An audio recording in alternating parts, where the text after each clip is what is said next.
New video time! Guys, I am Yard Offside FM, and it is very nice to see you again. This is episode 18 of the Triumph, my Football Manager 2017 Let's Play series as Hell's Teeth FC in the Tuvaluan A Division.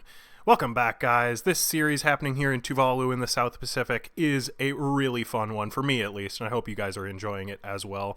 It's been a while since the last live com, and we've gone on quite a lengthy run of fixtures here, most of them very good results for us, and it is looking like we're going to come away with the A Division crown once again, but you know, you got to knock on wood because nothing's guaranteed. We're about halfway through the season now, a little over halfway through the season. Let's see what results we've had. Manu Liva was the first result since that New Tau live com that we did. 2-1 was the final result. Ward with a brace. He got a 90th minute winner for us there. A very nice result, although, of course, a team like Manu Liva, who are bottom of the table, I believe. Let's just check that. Yep, bottom of the table, Manu Liva. Still winless, Manu Liva, actually. We probably should have beaten them by a much greater margin, but we'll take the 3 points there. Nanu Maga were our next opponents in the Independence Cup playoff round. Remember, this stage of the Independence Cup determines which 6 teams will be playing in the group stage. We did win our contest against Nanu Maga. 3-1 was the final result. Ward with a goal and Tini Lau with a brace. Nui we then took on in the A Division, a smashing 6-1 victory. Nice to really demolish someone, because we hadn't really done that since this Nauti result back in mid-May. So pretty pleasing to get that result. Samaya Moyaga with another hat trick. He's just the hat trick maestro, as we call him. James Lapayo, Tamafai Tui, and Malesi Aliu also getting themselves on the score sheet. Then Lakena United, who are having a very good year. Well, not quite nearly as good as ours, but still a good year.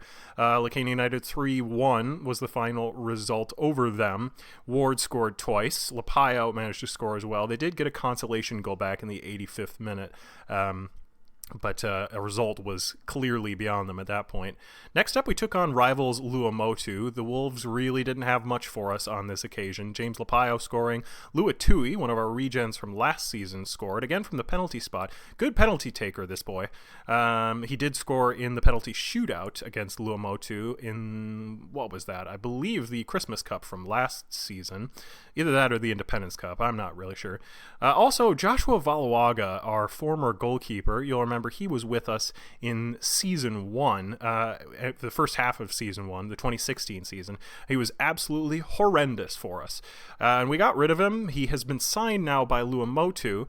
He scored a hilarious own goal for Hell's Teeth. Let's check this out and just have a little bit of a laugh. Ball goes down the right to Lapayo, one of those signature runs. Very nice cross in for Ward. Bounces off the post, hits Valawaga in the back of his leg, and it dribbles into the back of the net. I mean, a good counter-attacking move from Hell's Teeth, so nothing to take away from us. But seriously, Joshua Valawaga, what a garbage player, and I'm so glad that we've gotten rid of him. It's bumbling moves like that that are really the reason I got so frustrated with him. The next result, not so good. Really a kind of a blip. A 1-0 defeat to Tamanuku was not a very good result. Lola Tele was the lone goal scorer in this match. A little bit frustrating, this one, because we had so many shots on target. Let's see if I can remember how to bring this up here with all the information. No, that's not it. Well, this is embarrassing. Nice live com, Yard Offside. Here we go. So as you can see, Tamanuku dominating possession. That's a slightly concerning, but we were using the Lefogaki tactic, which tends to be relatively counterattacking and direct. So it's not disastrous that we were behind on possession, although 57-43 is a major gap. As you can see, we had far more well, not far more, but more shots than Tamanuku, both on target and in general. So, you know, not great finishing from our players there. I mean, their goalkeeper did have a really nice game, but one of those results where you just, from the opening whistle, you could kind of tell FM had it in for you. And so we did lose this match. It's our first loss of the entire Tuvaluan domestic season, and it's our first loss overall since March in the OFC Champions League. We lost to Oro, of course, of Papua New Guinea. Finally, we took on rivals Hamea Mimi. This was a 2-1 result, a close contest. But in the end, Tini Lau got a winner for us in the 75th minute after Moeaga and Olalofa Avia had scored in the first half.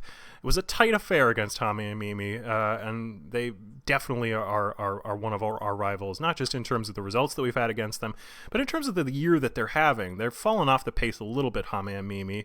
As you can see, they've lost far too many matches, but they are on 22 points, which is only 2 points off of second place. They are having a pretty good year. Alongside them, Lakena United with 23 points, Nui just ahead of them with 24.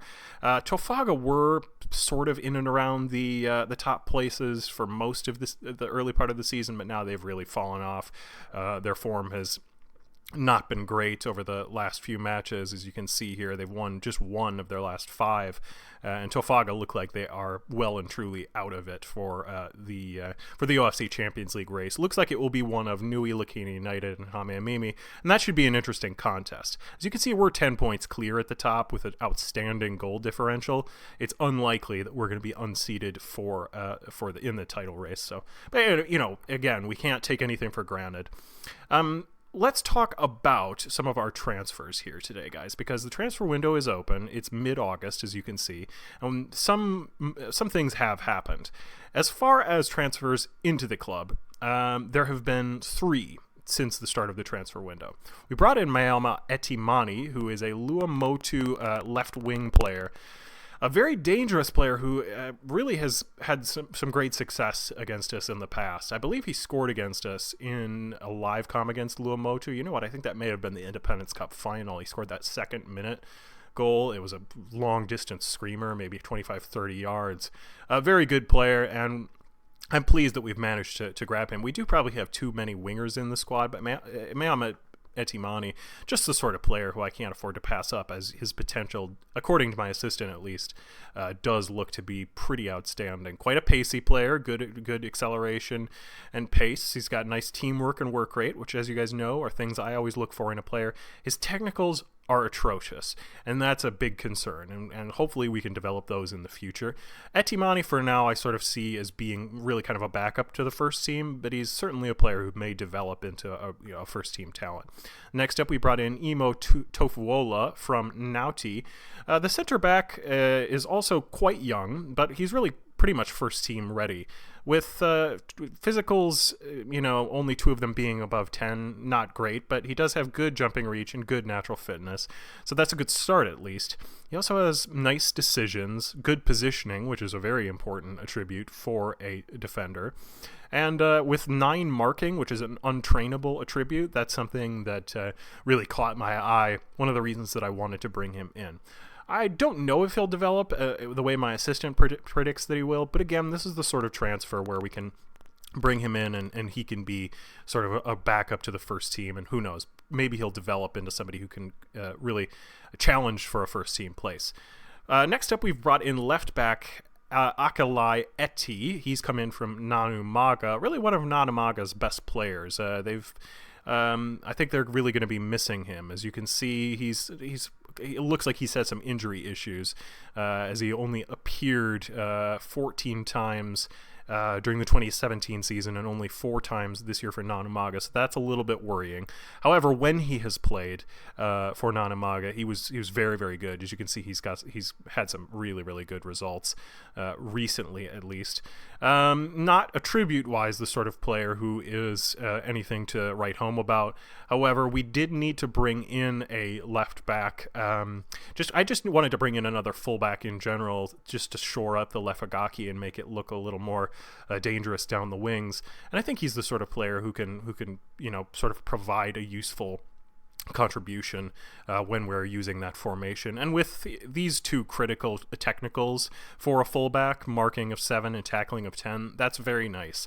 That's very good. He's a solid player, not an amazing one, certainly not somebody who's going to light the world on fire, and he won't be used at all when we're using fullback free formations, as we will be today, but certainly a player who can do a job for us. We've had a few outgoing transfers. This Telkoea Filioma transfer is one that I didn't want to do, do, but had to do because he was demanding first-team football, and that just was never going to be something I could offer to him. He was starting to kick up a fuss, and there was a concern that he was going to really bring down the morale of other players in the club, so I just said, you know what, if you think you can get first-team football somewhere else, I'll let you go on a free. Next up, Olalofa CO has gone to Hame Mimi. They came in with an offer. I had the opportunity to offer CO a better contract and try and hold on to him. In the end, I decided, you know what, he's pretty far down the pecking order, and his potential doesn't look as nice as it initially did when he was genned with us as a regen in 2016. So I decided, you know what, we'll let you go ahead and make that move to Hame Mimi. You know, a decent player. Who knows? You know, he is still considered 3.5-star potential, but he just wasn't improving enough for my liking. With so many options ahead of him, it was never going to happen. And then next up, we have let go of Kalorna Kamtara and Vaisua Feoto. Kamtara, a player who never really fit into our first team plans and pretty limited as a player, as you can see. Terrible attributes, although he had some pretty nice ones in very critical areas like strength and jumping reach. But I didn't see enough improvement in his heading, which is only 6. That's not, I guess it's not awful to see a heading of 6. You know, again, in Tuvalu, that's maybe average for a first team striker. But with finishing of 2, that's just abject, even in Tuvalu. And so that was a pretty easy decision to make. This Vaisua Feoto drop was a much more difficult decision because he's obviously a player who, in 2017 at least, played a really crucial role for us and had a pretty awesome run of form. Really a player who kind of, I think, could have developed into a club legend for us, but unfortunately there's just too many other options in the striker department in the squad. Let's have a look here. I'll just sort it by striker and we can see this. We have Tini Lau able to play up front, James Lapayo, obviously an amazing player, Tamalfai Tui, club legend, Samaya Moeaga, club legend, Lua Tui, one of our regens, who I mentioned, very, very promising player. He's already up to 1 star in the first team rating after being genned in just under a year ago. Very young player. I think he may only be 16. No, he is 17 now. But, you know, obviously a very young player with a lot of potential. And speaking of potential, I mean, Olalofa Ward, 16 years old still, looking like he's going to be the best player in Tuvalu someday. There were just way too many options to keep Vaisua Feoto around, and we do actually have a transfer in the works for Lopati Okalani. He's agreed to terms with us. I had delayed this transfer just while I made up my mind about whether I wanted to bring in yet another striker. In the end, I think Okalani is the sort of player who we can't pass up. 3.5 stars for the first team. He's not going to really develop for the future, but at 26 years old, he's really hitting his prime, and with finishing between 13 and 17, that's not something I can turn down. That has the potential to be the best finishing attribute of any striker, of any team, anywhere in this country, in Tuvalu. So that's something we're going to have to go with. We're going to have to bring in Okalani, and unfortunately that means sort of club legend Feoto. Well, not club legend, you know, he it's not like he was knocking in goals over all 3 of our seasons in the way that Lapayo and Moeaga and Tui have been, but certainly you know, a player who performed really well for us for a spell, and I'm sad to see him go. Anyway, let's get into the match here. Hell's Teeth versus Lakena United. It is the first match of the Independence Cup group stage. We're taking on Lakena United, as I mentioned, who are having a very nice year in the A division. Certainly a club that can raise some problems for us, although traditionally in the past we've performed pretty well. They've beaten us just once in 9 contests. Not very good attendance here, as really the Independence Cup final only really puts butts in seats for the final. Its reputation is a fair bit lower than the other A division competitions.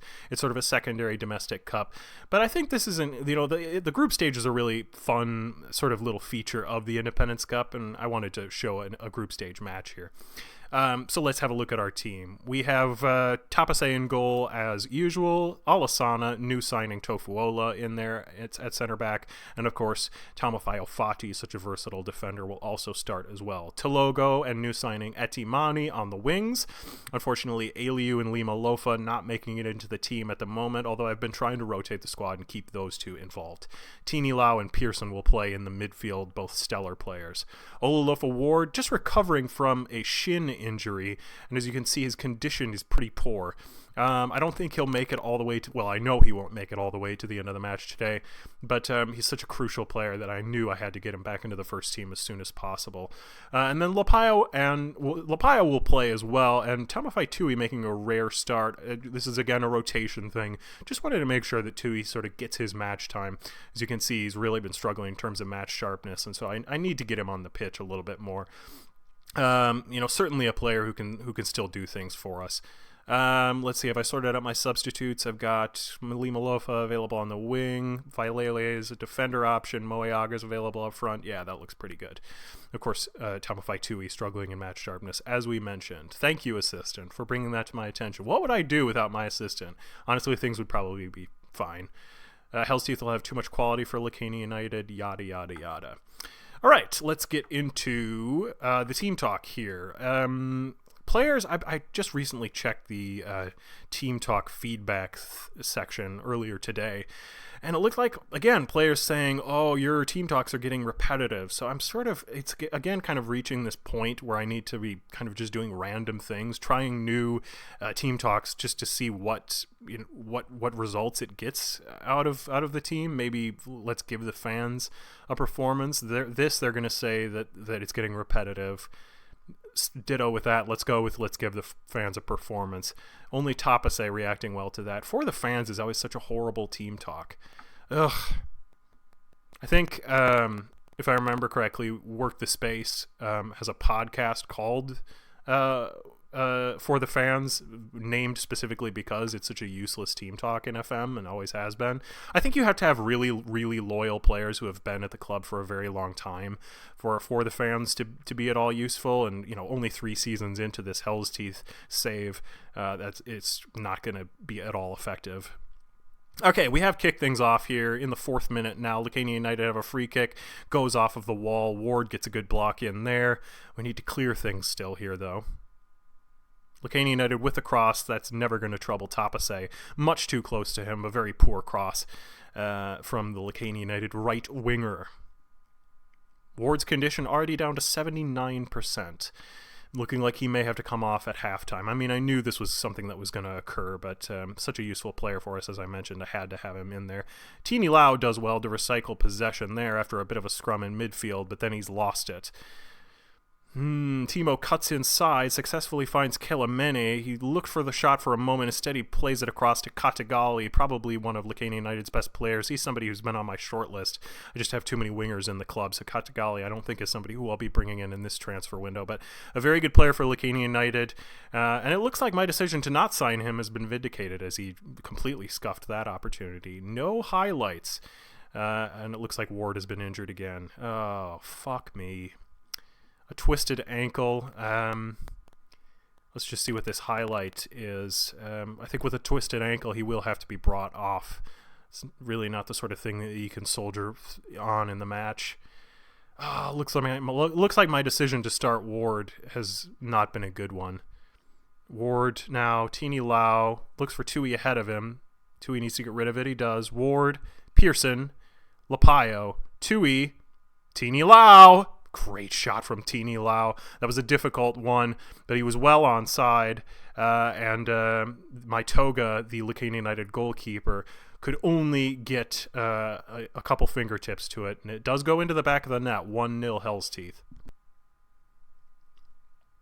It was a nice through ball from Tui. He can provide an assist or two. Was very good in the assist department during the 2016 season, as we remember. I mean, Tui did everything well in the 2016 season.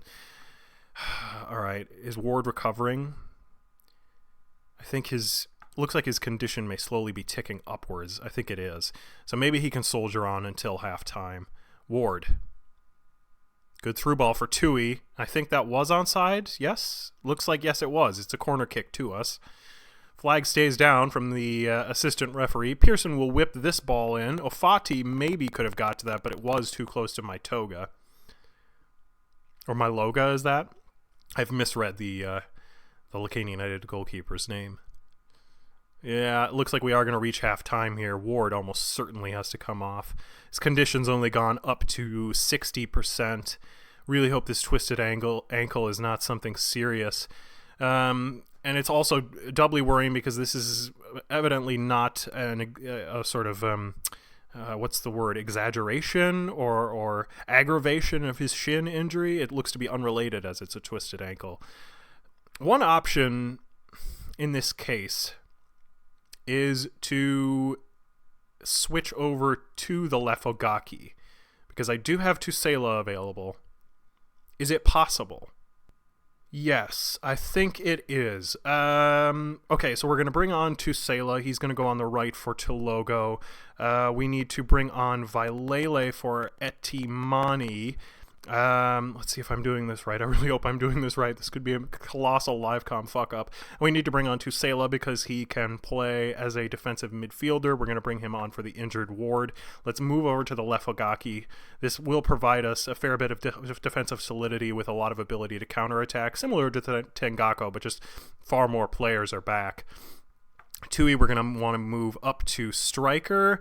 Is Lapayo or Tui better at advanced forward? It really doesn't matter. I think I'd prefer to have Lapayo sort of in the hole with Tui closer to goal. And then we want Tini Lau and Pearson in the midfield. Let's have Tini Lau a little bit closer to goal. Pearson's quite good as a deep line playmaker. We do want Tuvalu to be the defender. And then at the back we have Ofati. He'll play on the right. And then it'll be Alessandro Tofuola, Vailele in the back. Let's move Vailele into the middle, and then Tuvalu will play over on the right side. Very good. Okay, we've managed to do the complete team change, the Mourinho substitution, as it's known, the triple substitution at halftime. Not necessarily, thinking that the players are performing that badly, but I think I'm going to tell them that they have been anyway. I want to see something different because only 1-0 up, and with very few highlights in that first half, I think we need to be performing better, and most of the players looking motivated after that aggressive team talk. Hopefully we can do something here. I'm not sure if I've ever done this Lefogaki in a livecom as well, so maybe this is the first time you guys will have seen this tactic. It's very hard tackling. It's fairly defensively sound, and it actually produces a lot of goals on the counter at the other end. It's a formation that has really sort of grown successfully as Tini Lau goes into the book as the season's gone on, or we've been getting progressively better and better results with it, and it's something I've been using much more frequently. That's a terrible shot, and Tapase will easily save it. Sort of looked like a drifting kind of long-distance shot from 25 yards. Never going to bother Tapase. We've reached the 60th minute with still no highlights. I guess that could be seen as a good thing. Tuvalu dispossessed on the right. Alessana will whip that back in. Wow, Tui to Lapayo. I can't believe Tui brought that ball down. Really a nice sort of target man style move right there. He managed to get it to Lapayo's feet. Lapayo, of course, could not score. Hitting a little bit of a rut form-wise, James Lapayo. I'm sure he'll get back into things, but it's so frustrating because Lapayo does do that pretty commonly, sort of has dips in form. Tuvalu blasts it from about 25, goes far, far over the bar. Free kick there for Lakena United. That also sails too high. We're still 1-0 up. Pretty dreary live com this, but hopefully it will result in a win. Oh, that was a good cross from Tini Lau. Lapayo couldn't quite get on the end of it, but we do still have possession. Tofuola now, the new signing. Pearson. That's the end of the highlight. Oh, dear. 80th minute, and Ofati will take a free kick. That was a pretty dreadful effort. You could see it didn't have a lot of pace on it, and it was always going over. So, 83rd minute here, and we are still in control of this one. Lapayo can't bring that down, but it does fall to Tini Lau. Now Lapayo, can he look for Tui ahead? He also has Tini Lau as an option. That is an atrocious decision from James Lapayo. Oof. I think Lapayo is going to have a spell out of the first team. So many great options at striker, and oof, that was a nice move by Tui. Lapayo gets that on target. Again, a much too tame shot. I think a spell on the bench will do Lapayo a bit of good. He's just hit a rut, not been in amazing form. So it looks like there could be a 91st minute highlight here. Please don't let it be for Lakena United. If we manage to be held to a draw here in the curtain raiser for the Independence Cup group stage, that'll be a little irritating. But that's a very good effort from, I believe that was Ofati, to put pressure on and win a corner kick. Pearson will take his time on this one. Smart lad. That's a decent cross from Pearson. In the end, it flew over everybody's head. We do still have possession with Tusela, though. Young and inexperienced player here, and I do hope he doesn't make a bad decision like that, like giving the ball away. Oh boy, 30 seconds left, and Samaya has a lot of space on Lakena United's right-hand side. Apologies here. It looks like there's a technical issue. Okay. It's offside. Must have been offside. Full time here. 1-0. A sort of ground out result for Hell's Teeth, but they all count and they all give you 3 points. And this is, because this is a group stage sort of thing, we're going to tell the players that we need to perform a little bit better. I think they'll react well. They have. I'm telling the players that I'm not happy with how they performed. Actually, though, 3 points is 3 points. I'm very pleased with that. And as I was about to say, in a very short group stage like this, every team plays each other once. So 3 points is huge. And it puts us in very good shape to make it to the final. The top 2 teams in the 6-team group stage make it to the final. And so we're already looking to be in very, very good shape here. Okay, guys, thanks for checking out this episode. We are off to a good start in the Independence Cup group stage, and we're certainly looking to be in good shape for winning some more silverware this season with Hell's Teeth. There will probably be a few more transfers to talk to you about at the start of the next LiveCom, and hopefully we'll have brought in some more really good talent for the Orange Demons. Okay, guys, I have been Yard Offside FM. Please like, please subscribe, and please come back for episode 19 of The Triumph.